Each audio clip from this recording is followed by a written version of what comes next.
Hi there, sports fans. Eric from Hit Subscribe here, and today the question is whether I can do a live stream after like just getting back from the gym and doing a jog. That's not actually the question of the video. That's just the meta question that I want to answer for myself. So yeah, I am a little keyed up. Hopefully that doesn't come through in a weird way in the video. The actual question of today's video, and the reason I'm actually mentioning the jog is.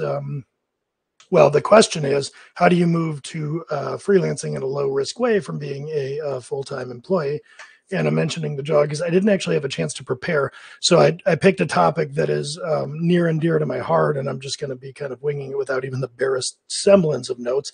So let's hope that this doesn't get out of hand. I suppose I always have the option not to publish it on YouTube if it does. Anyway, with all of that really ominous lead in, let's kind of dive into the question here. It came to me in the form of an email, and I again have this up in another monitor here. I've been getting better about actually going back to the questions and recontextualizing, and that part I did. So the question really is, how do I move to free agent when I have a family and I can't take on a lot of risk? So that's the titular thing there. So the idea is this is a person that is a salaried employee and wants to go independent, but he has a family, and because of that doesn't want to take on like a lot of financial risk.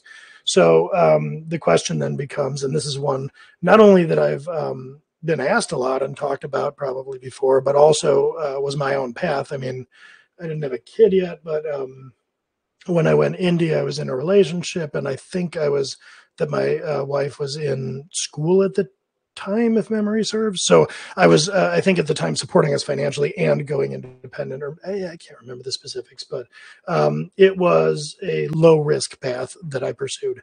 So anyway, let's kind of go into that. The first thing that I want to say here to preface this discussion is if you're a salaried employee, or maybe just in general, in the grand scheme of like doing work, either independent or salaried, I think of a kind of iron triangle, if you will, when it comes to like work-life balance, risk, and like autonomy with your work, let's call it. And for those of you not familiar, the iron triangle of software development, I've heard best articulated this way, which is like fast, cheap, good, pick any two. And the idea is that those variables are kind of interconnected. And I find the same thing to be true with the subjects of work-life balance, work autonomy, like being independent, and finally like risk, if you will. So this is a little bit more of a strained metaphor, but I guess what I'm getting at is if you're an employee and you have a family, and you, because of that, don't want to take on financial risk, the best way to go independent and also keep your risk low is going to be to have absolutely no semblance of work-life balance. So, say goodbye potentially to those kids and that family for a little while in terms of like your presence, because the lowest risk way to go independent is really going to involve a lot of nights and weekends type of work. If you have a lot of risk tolerance, you can go quit your job without a lot of runway and still spend time with your family and say, hey, I'm going to leave it to fate. I'm going to work 40 hours a week as an independent, and que sera, sera. So that's kind of what I'm getting at. And finally, if you're like very fiscally risk averse and also want to keep a work-life balance, you should probably have a job. I mean, having a job in a like not up or out type corporate culture is the best way to. The risk thing is a little nuanced, but it's the best way to have work-life balance on large periods of your time, where at least you're not perceiving risk.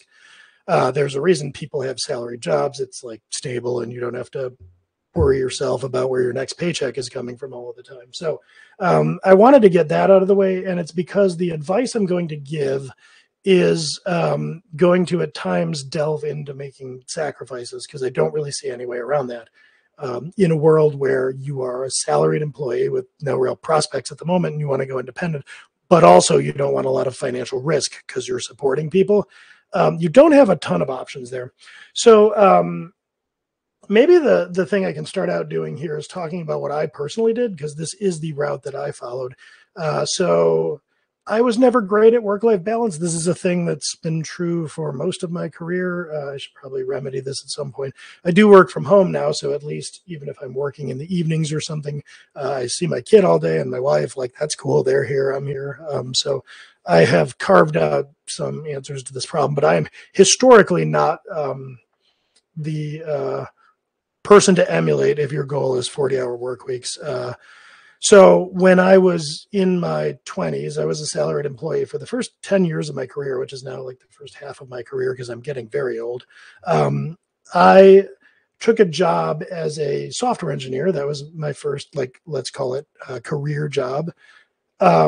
And during the course of that job, that first one that I had, I started to go back to school nights and weekends, night school, if you will, for my master's in computer science.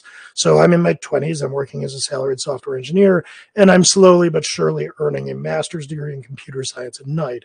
So this got me accustomed to a 40-plus hour work week and then a whole bunch of extra other work also. And so when I finished that program, I was still a salaried software engineer. And there was this new gap of time. Like, suddenly I had been doing all of this graduate school at night, and then I wasn't doing this anymore after a few years. And so what I decided to do is start a blog and a moonlighting business. And so Dead Tech was born.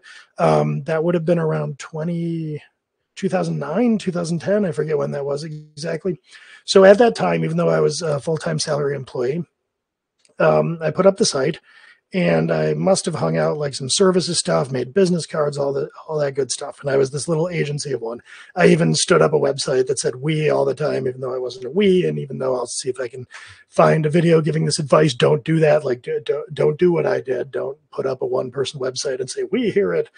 Swear I'm more than one person Inc. Blah blah blah. Anyway, so I did all that, and that set me up to moonlight. So I spent 2 or 3 years working a full-time salaried software engineer job. And then also, in addition to that, I would take on usually contract application development work. So for a handful of different clients, I would spend nights doing a different kind of programming for different clients. I started to do a little bit of consulting, and I can remember gigs where I was helping somebody who was working with a team of lower cost developers, with like architecture and setting up like checks for the team. So like a little bit of leadership consulting. Early days there of my own practice. And I did this for a few years. I was blogging. I explored, affiliate income type of stuff like that.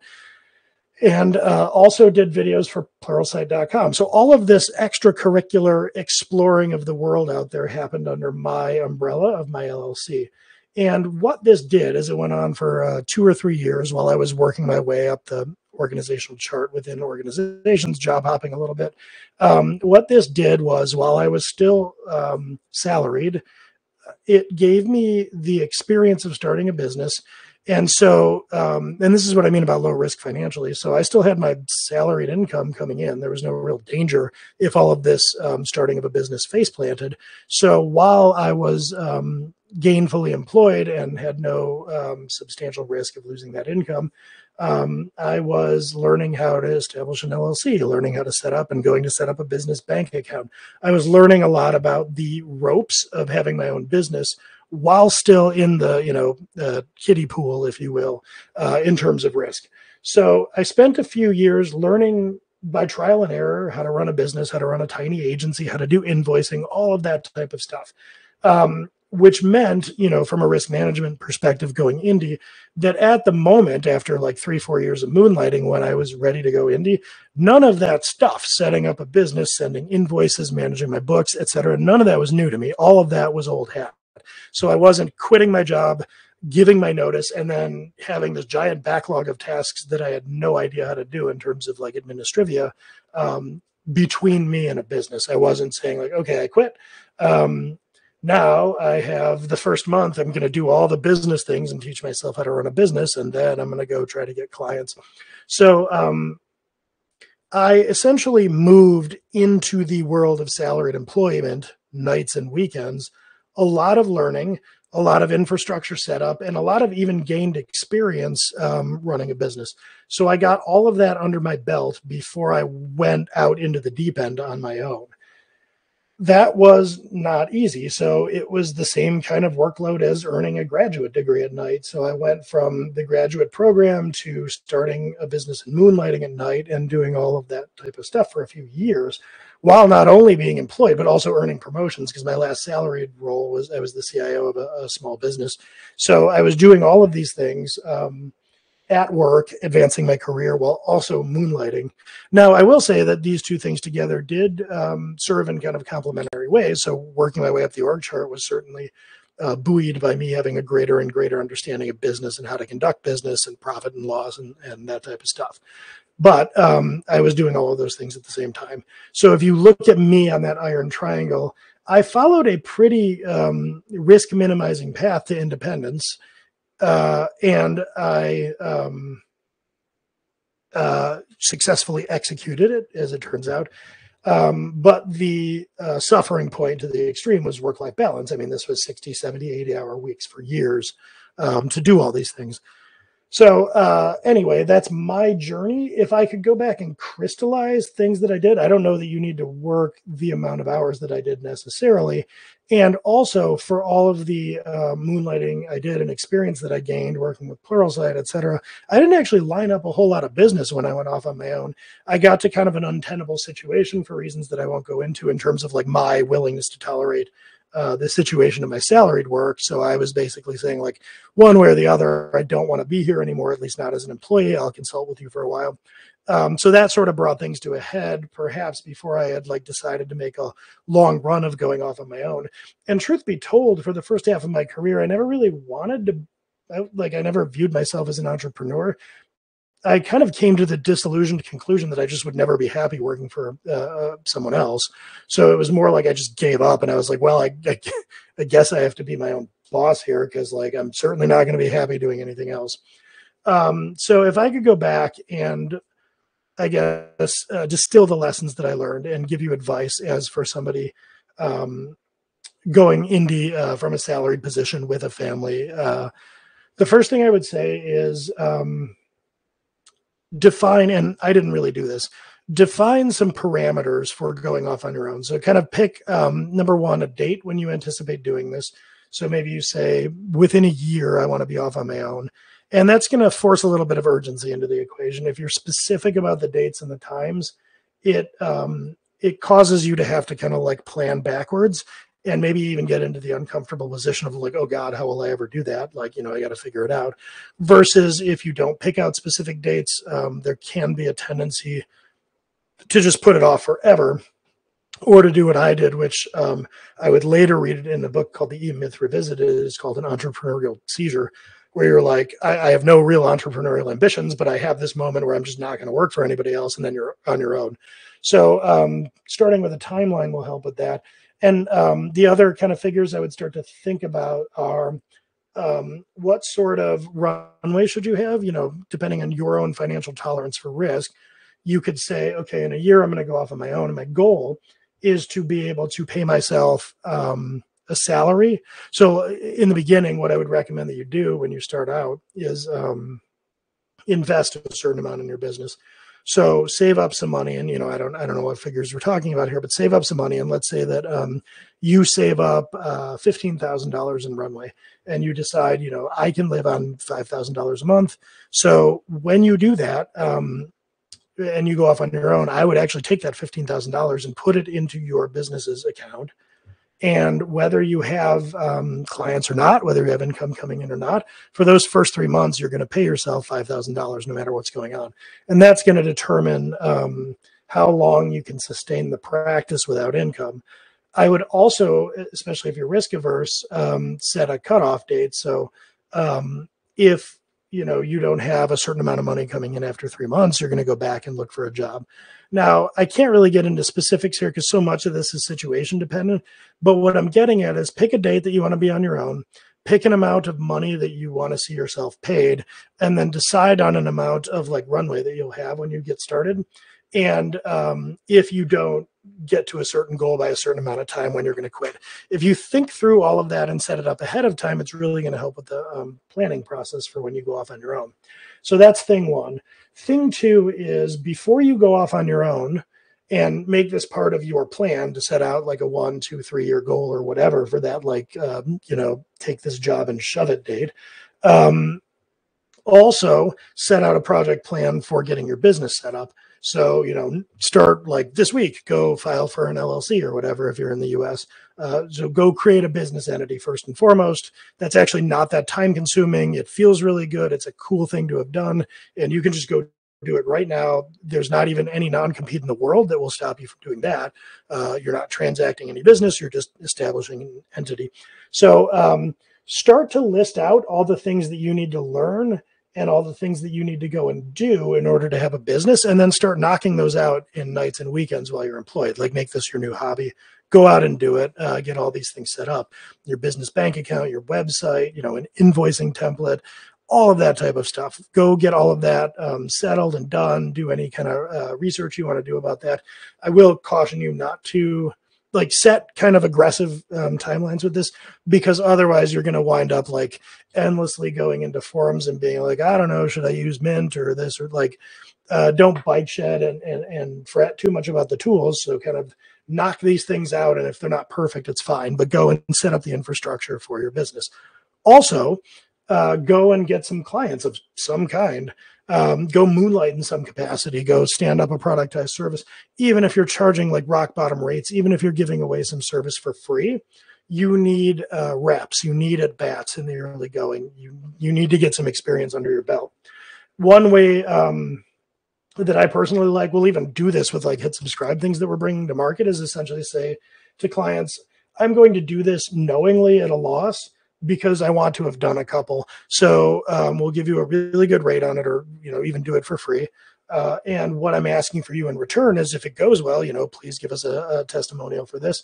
But also I'm looking for the experience. So I'm looking for feedback. What do you find valuable? What do you not? So you're kind of like exchanging value in the sense that you're discounting it or doing it for free. So they're getting a good deal, but it's not complete amateur hour, because you're trying to make this into some kind of offering. And you're getting something out of it. So the idea is that you do 1 or 2 of these, and by then you can start to actually charge profitable money for it. So whatever it takes, get your business set up, get your infrastructure set up, and get yourself some clients so that you start to get that experience, you get money coming in. Because I think until you have like your revenue cycle end to end, meaning like you go send an invoice, you collect, you pay your bills, all that, like until money flows all the way through your business, you don't really have a business. You just have a sort of idea. So do that, do everything as it relates to business, and do this all before you go off on your own. And that's a lot of really valuable experience. You start to gain the experience not only of delivering your deliverable, but you start to understand how hard or easy is it for you to find business and to find customers. How many sales calls did you have to have before you closed one? So as you get that data and you start to compile it and reason about it, you can start to make projections about what your business will look like full time when you're on your own, based on actual data rather than speculation. So maybe you're hanging out your shingle and you're going to charge like $100 an hour for app dev labor. And you've learned that for every 5 calls you have, like one of them contracts you to do something, and it's typically for X amount and this amount of hours. So, whatever the case is there, the more you have data like that, the more you can say, okay, I had this many calls, I landed this much business, and I was doing this 1/4 time. So I think if I do these things, this was what my business will look like full-time in a steady state. So those are the things that really come to mind. So you want to do everything you can reasonably do to simulate what your business will look like full-time in your spare time while you are working. And the closer you can get to reality, the better. And that's why I mean, set everything up, do everything, get customers, bill them, collect invoices, the whole 9 yards, because all of that, if you're doing in 10 hours a week what you're eventually going to do in 40, that is an excellent dress rehearsal for everything related to your business. And then when you decide you're going to go off on your own, by the way, there is a very good chance that if you have a good relationship with your current employer, that will become a client that can fill, a decent amount of your book of business in the beginning. You don't want to rest on that for too long, but it is a nice way to, again, get out there with some training wheels on, flip that employer into one of your first clients. So I think that pretty much covers it for what I would recommend doing. The only other thing maybe to mention here is if you happen to have a job where there is kind of a draconian non-compete, where they're basically saying you can't do any work for anyone else commercially if you work for us without like consulting us or whatever. I have two recommendations. Well, I have one recommendation and one thing that is not a recommendation, but that I might do if I were you, but it is not a recommendation. So that first one, lest I, seem like I'm drumming up too much mystery here, I don't recommend that you do this, but if I were you, it is what I might do, which is probably not worry too much about that because, you're judgment proof. The only time, so judgment proof means that it wouldn't be worth it for the company to sue you. So they make you sign this agreement ceding all of your intellectual property. Now, again, I'm not giving you advice, but if I were in this situation, I might reason this way. Okay, in theory, I signed this contract saying I wouldn't do that. But thing number one that I know is those types of agreements tend to be sort of unenforceable. I don't think that the judiciary in a lot of places looks super fondly on Goliath telling David that David can't go earn a living in some other way.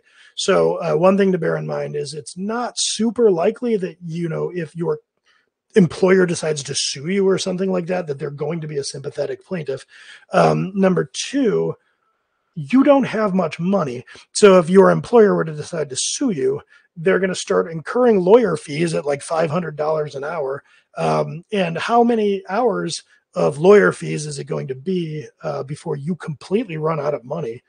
This is what judgment proof means. Like, within a week, they've run up, $20,000 in legal fees or something. And if you don't have that in your bank account, that lawsuit isn't doing much for them. So, the thing I might think is I might just quietly do this type of stuff and not worry about it. But that is not advice. That really depends on your risk tolerance. So I had two different employers that made me sign tuition reimbursement saying I would give the money back if I resigned before like 2 years were up. I resigned twice. Neither employer came after me for that ever. So I think employer contracts of that nature are much more about FUD, that they want to scare you and deter you more than they're going to come after you. That said, I am not advising you to do this. You really have to think through that for yourself. The thing I do advise you to do is quit, like go get a different job. So there's no employer contract that is going to prevent you from interviewing for other jobs in your spare time. So I would start with that as a stepping stone. I wouldn't really want to work for an employer that made you sign, in my opinion, bad faith agreements like that. But I think it will be a crucial step for you to get out from under that non-compete. Don't go to them and ask for permission to run your own business. They're going to say no. Why would they say yes? So quit that job, go to another job, and then start to execute this plan. That would be my actual recommendation. In both cases, like I might do both things at once. Like if an opportunity to do some moonlighting came in, I probably would do it, but I also probably wouldn't have gone to work for a company that asked me to sign something like that in the first place. And if I were going to go try to do indie, I wouldn't really want the risk hanging over my head. So I'd probably just resign, maybe with another job lined up. But anyway, this is getting to be a fairly lengthy video, and that is more of a caveat than anything else. So first and foremost, if there's a situation preventing you from moonlighting, do something about that situation, get it fixed, go work somewhere else that doesn't prevent you from doing that. And then finally, it's really, if you're going to go at it low risk, you're going to have to put in some nights and weekends. You're going to have to line up the infrastructure for your business, start moonlighting, getting all your ducks in a row, getting practice, etc., so that when you make that cut over to full-time independence, it is, a bit of a risk, but it's a calculated one. You've got some runway, you've got experience, and you've projected out what you imagine your business is going to look like based on actual data. So I hope that answers the question. I hope that is somewhat helpful for some of you out there, and I will catch you next time.